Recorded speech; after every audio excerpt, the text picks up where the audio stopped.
তাহলে একটা প্ল্যানে কাজ করতেন না। আমরা তো এরকম করি, একটাই প্ল্যান কটা, এটা যদি ওয়ার্ক না করে শেষ, আমও নাই সালাও নাই।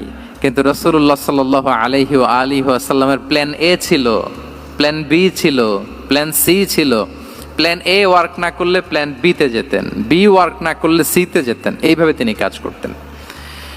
তাহলে এটা হচ্ছে বেসিকলি ভিশন ওরিয়েন্টেড মাইন্ডসেটের অধিকারী যারা, তারা এটা করে, যারা ফিউচারকে অ্যান্টিসিপেট করতে পারে, আগাম অনুভব করতে পারে যে কি হতে পারে সামনে। এই যে বাংলাদেশের বিভিন্ন প্ল্যান পরিকল্পনায় আমরা দেখা যায় যে এখান দিয়ে একটা ব্রিজ করে পরে ভাঙতে হয়, রাস্তা একটা তৈরির পরে ভাঙতে হয়, কোথায় এক টানেল হয়ে আছে প্রতি মাসে মাসে এখন লস হয়, তারপর 1 ঘন্টা বৃষ্টি হলে পুরো ঢাকা শহর এটা বন্যা হয়ে যায়। এগুলো হচ্ছে একাধিক প্ল্যান না থাকা, ভিশনারি অ্যাটিটিউডের অধিকারী না হওয়ার কারণে এই ঝামেলাগুলো আমাদের হচ্ছে। তো প্রফেটিক সিরার এই প্রফেটিক মাইন্ডসেট থেকে আমাদের নেয়ার বিষয় হচ্ছে এটা, যে আমাদেরকে ভিশনারি অ্যাটিটিউডের হতে হবে। রাসূল সাল্লাল্লাহু আলাইহি ওয়াসাল্লাম ভিশন ওরিয়েন্টেড মেন্টালিটির ছিলেন।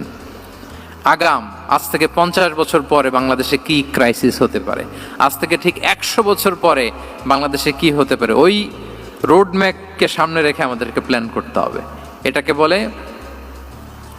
ভিশন ওরিয়েন্টেড মাইন্ডসেটের অধিকারী হওয়া।